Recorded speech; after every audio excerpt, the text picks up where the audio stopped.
Se eu ler aqui os itens para vocês, vocês vão ver o quão ridículo foi isso. O governo falou, né, em aumentar imposto de reator nuclear em navio de guerra, em coisas que o único cliente é o governo. Porque aqui, né, Renato e Vilela, que está falando o comunista que está defendendo o capitalismo, inclusive, né?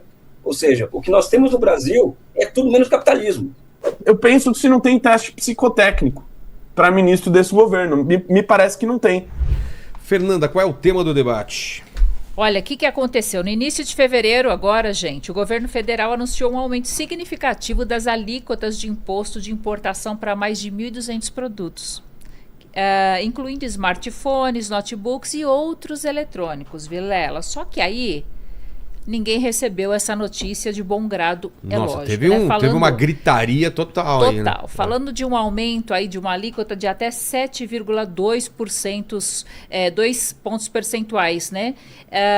Falando que isso visava proteger a indústria nacional e reduzir alguma dependência de importados. Como tudo foi negativo, inclusive as pessoas começaram a usar a rede social para atacar o governo, criou-se o lado contrário e disseram calma, a gente vai rever isso. Aí a GSEX revogou parte desse aumento, dizendo, olha, a gente não vai mais fazer isso, a gente vai baixar e vamos deixar isso para apenas 15 produtos de informática e telecom. As pessoas disseram que foi uma pressão, que o governo de verdade resolveu não enfrentar a força da opinião pública. Então, agora a gente vai conversar sobre esse assunto, porque após a reação negativa na internet, o Congresso Nacional acabou renunciando aí a esse anúncio que ele já teria feito. E para falar sobre esse assunto, quem vai debater ao vivo é o Elias Jabbour, né, que é professor, e o Renato Batista, que é político. Estão na linha os dois? Estão aqui. Bigoda. Vamos lá, então. Professor, dê um oi para o pessoal e se apresente para quem não te conhece. Tá sem áudio. Um forte abraço para o Vilela, um forte abraço para o Renato. Já o conhecia de um momento anterior, quando fui debater com o Pedro Duarte aí. Foi uma honra tê-lo conhecido. Enfim, todos me conhecem, eu sou Elias Jabbour, eu sou professor da Faculdade de Ciências Econômicas da Universidade do Estado do Rio de Janeiro, fui economista-chefe do Banco dos BRICS, em Xangai. E atualmente eu sou, além disso, de professor da universidade, também presido o Instituto Municipal de Urbanismo Pereira Passos, do Rio de Janeiro, e sou pré-candidato a deputado federal pelo Partido Comunista do Brasil, no Rio de Janeiro. Renato, dê as suas credenciais antes da gente começar a cada um a colocar o seu ponto de vista. Cadê o Renato? Aí, se apresente para o povo. Bom, boa noite, Vilela, boa noite, Elias, pessoal que está assistindo. Meu nome é Renato Batista, sou internacionalista, sou cientista político, fiz mestrado em gestão de políticas públicas, sou coordenador nacional do Movimento Brasil Livre e do Partido Missão, e também sou pré-candidato a deputado estadual em São Paulo este ano. Vamos começar já contigo então, Renato. O que aconteceu? O governo recuou mesmo? Alckmin acusou de fake news? O que aconteceu? Dê o contexto aí dos fatos. Estou marcando o teu tempo aqui, vamos lá. Quanto tempo tem? Não, o tempo que você tiver, eu jogo pro Elias e eu tento fazer Perfeito. o mesmo tempo para todo mundo, mas não é um tempo marcado não, assim. Tá, beleza. Bom, então vamos lá. Essa foi uma medida que é a resolução do GSEX, né, número 852 de 2026, que basicamente o governo utilizou para aumentar o imposto de importação sobre 1.250 itens.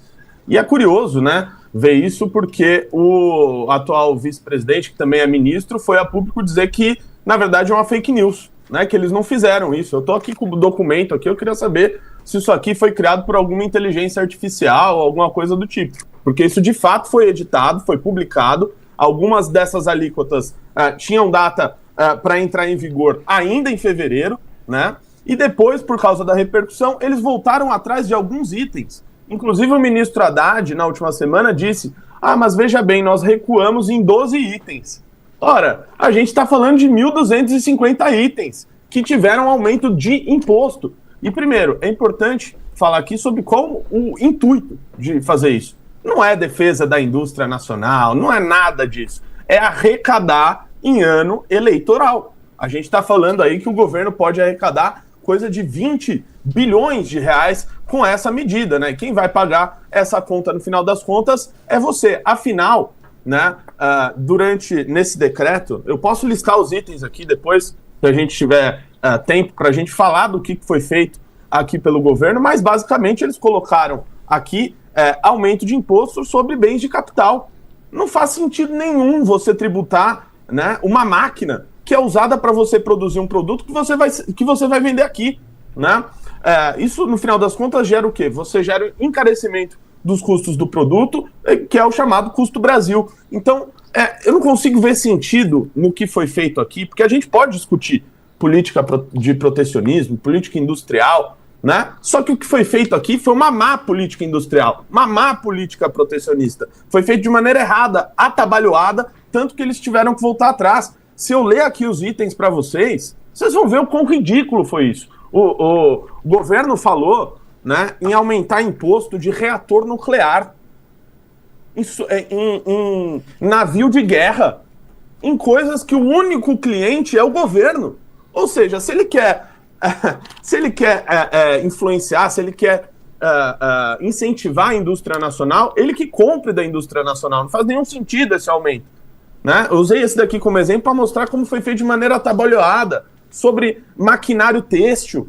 Os caras fizeram a taxa das blusinhas e aumenta o imposto de importação aqui, ou seja, é imposto dos dois lados. E sem contar equipamento hospitalar, vários outros aqui que eu acho que a gente vai ter tempo para discutir a fundo aqui no debate. Tá legal. Elias, é contigo agora. Bem, eu prefiro debater o conceito em si de tarifa e etc., porque eu acredito que o debate público brasileiro, aliás, o que aconteceu em cima desse debate, ou seja, a opinião pública contra as alíquotas de exportação, né? Isso nós temos que ir na raiz desse problema. Primeiro, que é bom que se diga aqui, não estou acusando o Renato disso, muito pelo contrário, qualquer país capitalista minimamente sério tarifa importação, né? Qualquer tipo de importação que seja onerosa à sua indústria nacional, ou seja, nenhuma novidade isso daí. No Brasil isso é um tabu, né? Assim como, por exemplo, existe um tabu no Brasil, por exemplo, que é a dívida pública, ou seja, a dívida pública ela é uma instituição fundante dos Estados Nacionais modernos, né? E é uma instituição fundante de qualquer capitalismo sério. No Brasil, discutir dívida pública é um tabu, né? Um país que tem 80% de dívida pública, se não me engano, e tem a maior taxa de juros do mundo, ou seja, o que acontece no Brasil, eu acho que o nível do debate público no que serve a economia é muito baixo, né? Eu acredito que o Renato, ele acerta quando ele coloca aqui para a gente o seguinte: olha, o governo fez isso aqui de forma atabalhoada, eu concordo com ele isso, em relação a isso. Estou aqui para me digladiar com ele, para mostrar quem tem razão ou não tem razão. Ele tem razão em relação a isso. Isso não é política industrial, né? Política industrial existe no Brasil hoje, com a nova indústria Brasil, isso é um fato, a gente gosta ou não gosta, é a maior política industrial que o Brasil colocou em prática nos últimos 30 anos, mas existe uma contradição aí que eu acho que nós temos que discutir, que é muito mais importante do que tarifa de importação. Porque Estados Unidos tem tarifa de exportação, a União Europeia tem tarifa de exportação, China tem tarifa de importação, qualquer país sério tem, só no Brasil que isso é tabu, né? Que é o fato do Brasil ter uma política industrial de um lado e ter uma contradição do outro, que é um arcabouço fiscal que viabiliza o gasto público, e sem gasto público não existe política industrial, não existe, Renato e Vilela, capitalismo sem gasto público. E no Brasil, a política fiscal ela é criminalizada, né? O Brasil tem uma meta de inflação de 3%, que é uma coisa completamente fora da realidade e anual. Isso impede com que o Brasil tenha crédito, tenha taxa de juros atraente ao crédito e taxa de juros abaixo da lucratividade empresarial, o que é algo que é gritante o mundo na situação que se encontra. Nós temos a maior taxa de juros do mundo, então acho que é isso que nós temos que discutir. E não naturalizar, temos a maior taxa de juros do mundo com uma dívida interna, por exemplo, de 80% do PIB, que é muito menor que Japão, que Estados Unidos, que Europa, né? Naturalizar a criminalização da política fiscal, porque aqui, né, Renato e Vilela, que está falando o comunista, que está defendendo o capitalismo, inclusive, né? Ou seja, o que nós temos no Brasil é tudo menos capitalismo, né? Existe uma negação do debate público sobre indústria, existe uma negação do debate público sobre a dívida pública, existe uma visão religiosa de meta de inflação, uma visão religiosa de TP macroeconômico, e é isso. Aí quando você junta, faz um mix, ou seja, existe uma creche institucional, De um lado, o governo que quer proteger a indústria, ou induzir a indústria, e, por outro lado, um banco central que é independente, entre aspas, que pratica uma política monetária, que é uma coisa que ninguém entende no mundo inteiro. Não existe uma pessoa séria no mundo hoje, do debate público no mundo, que entende por que o Brasil tem as maiores taxas de juros do mundo. Então, aqui no princípio, Renato, eu concordo com você. Eu acho que as coisas foram muito atabalhoadas, sob o meu ponto de vista, mas eu acredito que o debate público brasileiro, do ponto de vista da economia, é um debate altamente empobrecido, com o liberalismo de quinta série, o liberalismo de jardim da infância, né? Que é tudo menos um debate sério, né? Então, Renato, é contigo. Bom, eu vou comentar um pouco mais ainda sobre o decreto, depois acho que a gente pode também discutir essa questão mais ampla que o Elias trouxe, né? Sobre o decreto que foi feito, eu acho que é importante a gente falar disso, porque isso aqui vai entrar em vigor, tá, pessoal? Isso aqui não é mais, houve um recuo e as coisas terminaram. Não, isso aqui é um imposto que você vai pagar. Então, se o Elias concorda comigo que foi feito de maneira atabalhoada, então convido ele a lutar junto com a gente para que isso aqui não vá para frente, porque isso aqui foi feito de maneira muito mal feita e errada, tá? A gente eu falei aqui sobre o aumento de imposto de bem de capital, mas eu posso citar outros setores aqui que não fazem, assim, que não tem motivo nenhum para ter sido feito isso, porque uma coisa é você defender a indústria nacional, mas essa indústria nacional ela precisa existir para você defender ela, né? E agora, o que eu tenho aqui do que foi feito pelo governo é aumento de imposto em televisão, eletrodoméstico, manutenção de equipamento hospitalar. Cadê aquela história de Viva o SUS e tudo mais, né? Pessoal que precisa de fazer exame tem que pegar tomógrafo, etc., importado. Isso aqui vai aumentar o valor. Torres e pórticos, reatores nucleares, onde o único cliente é o governo, caldeiras, gerador de gás de ar, turbinas para embarcações, fornos industriais, freezers. Vai aumentar o imposto. A picanha foi esquecida no discurso completamente, né? Porque não vai ter nem onde guardar a picanha, que o freezer vai aumentar o imposto de importação. Talvez a abóbora não precise, né? Máquina e aparelho para encher, fechar, rolhar ou rotular garrafas. Olha a cervejinha aí. Máquinas e aparelhos para a indústria de panificação, açúcar e cervejeira, também aumentando imposto. Máquina de fabricação de sacos e envelopes, máquina de aparelho de impressão, cartuchos de tinta, descarroçadeiras, deslintadeiras de algodão, navios de guerra, transatlântico. Gente, isso aqui, eu penso que se não tem teste psicotécnico para ministro desse governo, me parece que não tem, né? A gente fala de aumento de imposto de bem de capital no setor hospitalar. O setor hospitalar, a inflação médica é altíssima, né? É aquele tipo de setor, ele já sabe disso, que o avanço tecnológico encarece os custos às vezes, né? Você vai descobrindo novas coisas e tudo mais, maneiras de você cuidar disso. Como que você vai colocar mais imposto? Eu faço entrega de emenda junto do deputado Guto Zacarias aqui em São Paulo. Os hospitais, as santas casas, todos eles precisam de equipamentos para fazer exame, que são equipamentos que você traz lá de fora. Eles aumentaram o imposto até de rim artificial para o pessoal que faz hemodiálise. Gente, isso não faz sentido nenhum, né? Falei aqui da taxa das blusinhas, aumento de imposto no maquinário têxtil. Já teve a taxa das blusinhas, né? E agora também tem, não contentes com isso, tem o aumento do imposto no custo do produto nacional. E aí, tantos outros, né? Então, essa medida é vergonhosa, a gente precisa lutar para que ela caia, porque ela não faz sentido, tá? Enfim, e acho que a gente pode também discutir aqui sobre a questão de proteção, né, de protecionismo ou não, de desenvolvimento de indústria, porque veja só, existe política bem feita e existe política mal feita. Isso aqui você pode defender medidas de protecionismo, mas isso aqui é uma política mal feita. Concorda, professor? Eu sou Elias, professor Vou ter que chamar o Renato deputado aqui, não dá, né? Tá certo, vamos lá, Elias. Corintiano, concorda, corintiano? Concordo e discordo. Acho que a medida é atabalhoada, eu concordo com ela, mas nós não podemos, por exemplo, ir contra qualquer medida que proteja, por exemplo, a indústria de bem de capital. Existe uma invasão de importados no Brasil, principalmente nessa indústria de capital, por exemplo, absurda no último ano. né? Ou seja, o Brasil é um país que, dado o fato de nós termos uma conta de capitais aberta e uma taxa de juros muito, muito alta, na tendência do Brasil é o quê? É vazar nossa demanda para fora do país. Esse é um problema muito sério, né?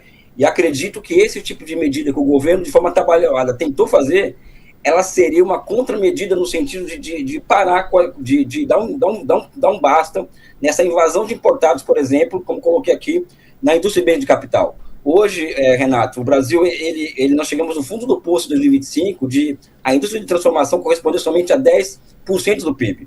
Chegou a ser 45% do PIB na década de 70. Hoje nós temos 10%. Para um país de 210 milhões de habitantes, né? E um país com os desafios que nós temos diante de um mundo que todo mundo está vendo, está de cabeça para o ar, né? de pernas para o ar, um país com 10% de transformação em relação ao PIB, é uma tragédia isso daí. Então, a questão da proteção da indústria ela é fundamental, né? E o outro ponto que eu coloco aqui, o Renato colocou que se o governo quer proteger a indústria, ele está protegendo setores que o governo ele é o próprio comprador. Mas a questão é que as compras governamentais brasileiras elas não são mais instrumento de reserva de mercado. Desde Paulo Guedes, o Brasil deixou de se utilizar das compras governamentais como instrumento de indução da demanda. O Brasil é o único país capitalista com mais de 50 milhões de pessoas, de habitantes, em que as políticas governamentais, as compras governamentais não são utilizadas para indução de demanda. Isso é uma loucura. Então, o debate que eu proponho não é com o Renato somente, é com a sociedade em geral, não tem um problema de discutir com direita, com esquerda, com centro, com baixo para cima, é o caráter do capitalismo brasileiro. Né? Eu acho que reduzir a discussão, essa discussão dos importados, uma questão de quem vai pagar um imposto ou não, eu acho, Renato, eu sei que você é um cara inteligente, um cara que eu respeito, é muito pobre. Né? Você não discute um país através de quem paga ou quem não paga imposto. Nós discutimos um país através do quê? Através da construção de futuro. De futuro demanda emprego industrial, ou seja, demanda industrialização / reindustrialização. É isso que eu quero debater, por exemplo, com você, no momento adequado, com outros quadros do Partido Missão, que é o Brasil se transformar novamente em uma potência industrial. Porque os desafios que o mundo está colocando diante da gente não comportam a existência de um país que exporta soja, minério de ferro e petróleo, e que trabalha com metas de inflação anualizadas e metas de inflação de 3%, tem um arcabouço fiscal que criminaliza a política fiscal, não é? E tem as maiores taxas de juros do mundo. Se alguém acha que isso é natural, eu não acho isso natural. Falar que o Brasil tem as maiores taxas de juros, que o governo gasta mal, sabe? Isso beira um misticismo, na medida em que os grandes países do mundo hoje, eles estão colocando na casa de centenas de bilhões de dólares no campo da ciência e tecnologia, que são investimentos de altíssimo risco e com baixíssimo retorno, né? Ou seja, então é isso que eu quero discutir, que é o caráter do capitalismo brasileiro, ou seja, seremos um país capitalista sério ou seremos um país capitalista que nós estamos preocupados se nós vamos pagar mais imposto ou menos imposto. E eu quero também, com relação a isso, para discutir imposto, eu quero que nós tenhamos a mesma taxa, de imposto que a OCDE cobra em seus países. As pessoas querem que o Brasil entre na OCDE, por exemplo, mas elas não querem que o Brasil tenha a herança sobre o imposto sobre herança dos países da OCDE, a herança o imposto sobre herança de países como os Estados Unidos, e não quer a carga tributária dos países da OCDE. Né? Então, acho que nós temos que ter uma visão de conjunto ao discutir essa medida que o Renato traz a crítica, que eu acho que tem correção, né?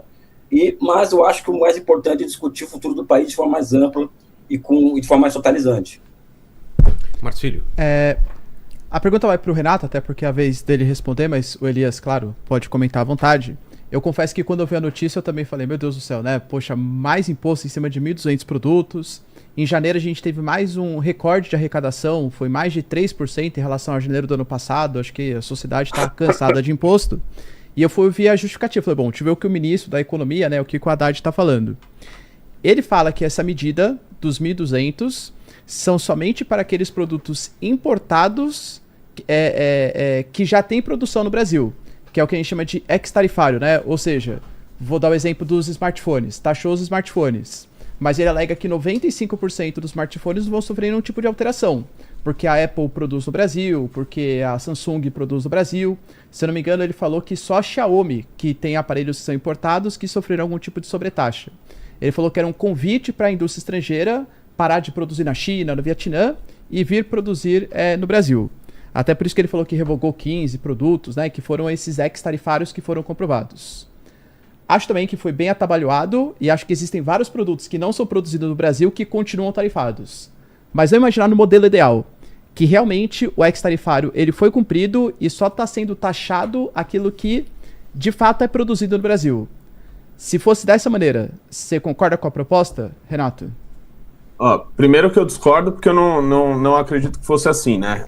Então, o ex-tarifário só valeu para tirar 12 itens de uma lista de 1.250, para mim não faz sentido. Porque todos os itens aqui listados, eles estão com o NCM dele, né? Que é a nomenclatura comum do Mercosul. Então, o ministro, esse pessoal gosta de mentir, né? Já começa pelo começo que eles falaram que era fake news, né? Esse assunto, um negócio que foi publicado. Ao invés de falar, olha, nós erramos, estamos voltando atrás, mesmo que parcialmente ainda, né? Porque tem muita coisa errada aqui, nesse decreto. E eu acho o seguinte, professor Marcílio, a gente pode discutir a política de proteção, a política protecionista ou qualquer coisa do tipo. Eu acredito, por exemplo, que para bens de capital deveria ser tarifa zero.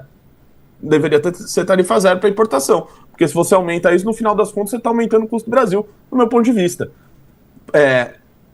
E outra coisa importante, né? O Elias ele falou sobre a indústria, a melhor política de indústria que está sendo feita nesse governo. Eu acho que foi isso que o amigo disse. Eu não consigo ver isso também. A nova indústria Brasil como a maior política industrial que o Brasil fez nos últimos 20, 30 anos. Não falei que ela é boa ou ruim, eu falei que ela é a maior política industrial. Sim. Sim, eu meço pelos resultados. O resultado foi que a indústria brasileira teve o pior desempenho em 10 anos no ano passado. Então, alguma coisa a gente está fazendo muito errado. Então, é justamente por isso, quando a gente traz o debate aqui sobre a questão do protecionismo ou não, a gente precisa avaliar o resultado. Por exemplo, no Brasil a gente teve a lei da Política Nacional de Informática, que foi um desastre. A gente não conseguiu, durante anos, ter uma indústria forte nesse setor. A gente ficou para trás. E o que não faltou no Brasil foi medidas protecionistas. A gente tem um setor automotivo que vive de incentivo há mais de 60 anos e não consegue competir e vende carro caro para as pessoas. Eu tenho que olhar para a pessoa que vai pagar o imposto, sim. Né? No final das contas, a gente está tratando algo que mexe com a realidade das pessoas, que mexe na vida das pessoas. Né? Então, eu preciso falar disso.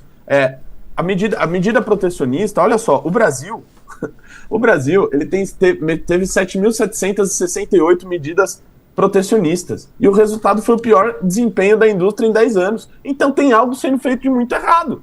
Porque veja só, eu vejo outros países, o Elias certamente conhece muito bem, os países do Sudeste Asiático que têm medidas protecionistas em muitas áreas, né? Só que são medidas temporárias. Aqui é tudo permanente, né? Aquela famosa frase, nada tão permanente do que uma política temporária. Aqui no Brasil fica por décadas. E nada da gente conseguiu o objetivo inicial que ela se propõe. Então, eu acho que esse caso é avaliar a qualidade da política pública que foi proposta. Neste caso aqui do governo, que o governo fez agora, é péssimo. Elias. Bem, deixa eu só me explicar direito o que eu coloquei. Primeiro que é o pior desempenho da indústria em 10 anos, o Renato tem razão, mas eu acredito que o custo Brasil, né, não são os impostos. O custo Brasil que explica o desempenho da indústria brasileira e que não explica o sucesso asiático, por exemplo, que é proteção na veia.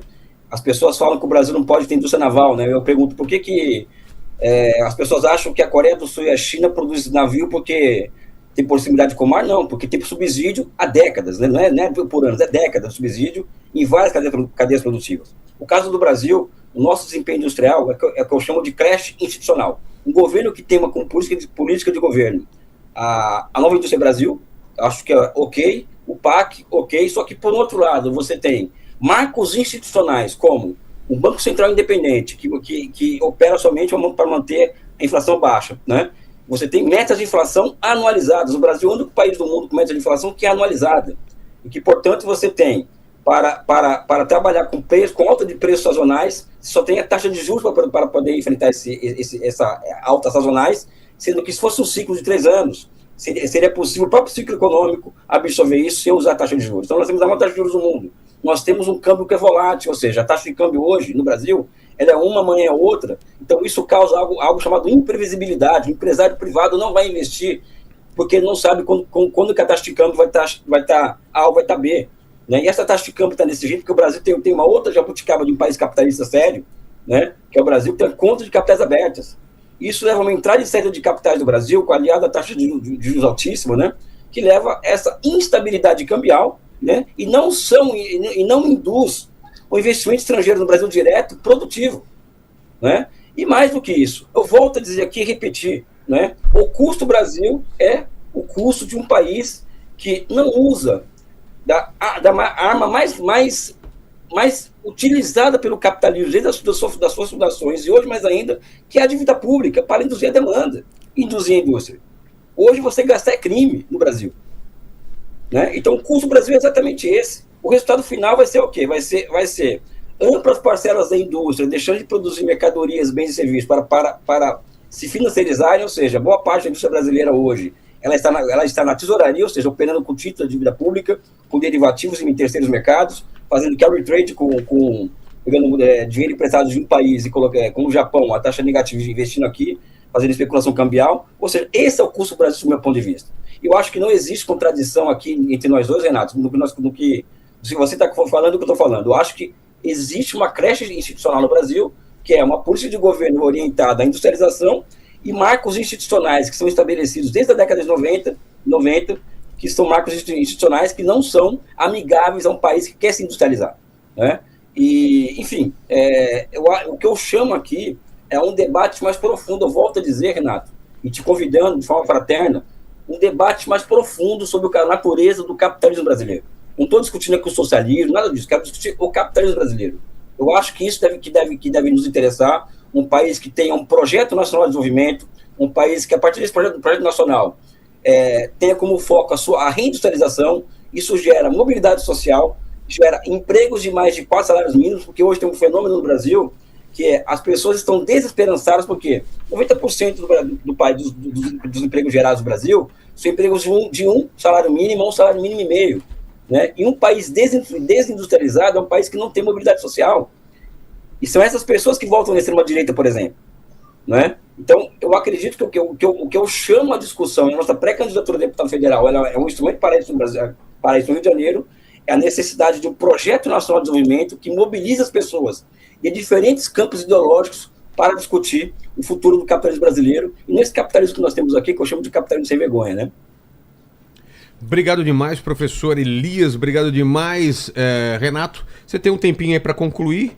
O professor passou aí 1 minuto e meio em relação ao seu tempo, então você tem 1 minuto e aí vou mais um tempinho também pro Elias também dar uma conclusão, então. Obrigado demais aos dois. Minha sorte é que ele não é o Pablo Marçal, né? Senão ele fica quietinho aí, né? Ele é educado, Você escreveu... ele é inteligente e educado. Você escreveu livros, Renato? Olha, não tenho livros, mas eu prefaciei uma obra que vai ser publicada no mês que vem. Mas foi você que fez o prefácio dela? Ele não entendeu a piada. Ele não entendeu, ele não entendeu. Sim, não, eu assisti, entendi. Vamos lá, Renato. Vamos lá. Mas eu mesmo prefaciei, né? Tá, finaliza então, Renato. Obrigado. Não, então, para concluir, né? Olha, eu acho que o principal aqui que eu trouxe esse debate é que a gente precisa avaliar a qualidade daquilo que é feito, né? Existem políticas protecionistas que podem fazer sentido. Quando, por exemplo, a gente vê o que está acontecendo, eu estive em Taiwan ano passado, né? Visitei a indústria de chips semicondutores. A gente sabe o problema que isso é para o mundo, né? Em caso da China, enfim, fazer a invasão em Taiwan, etc. A gente vê os Estados Unidos trabalhando nesse sentido para ter uma garantia, né, desses chips semicondutores que são importantíssimos para o mundo inteiro. Então, há políticas protecionistas que podem ser bem feitas, né? A gente sabe que há uma consequência que pode ser positiva e isso demora tempo, né? E ela não é garantida, que é o caso de ter a industrialização ou não, mas ela tem, num primeiro momento ali, uma perda de eficiência que é notada na economia num curto prazo. Então, precisa ser avaliado, as coisas precisam ser avaliadas pelos seus resultados. Isso daqui é tão ruim, né, que acho que até o Elias concordou comigo aí. Agora a gente vai lutar contra esse decreto do governo aqui para revogar aqui tudo que foi feito à lambança.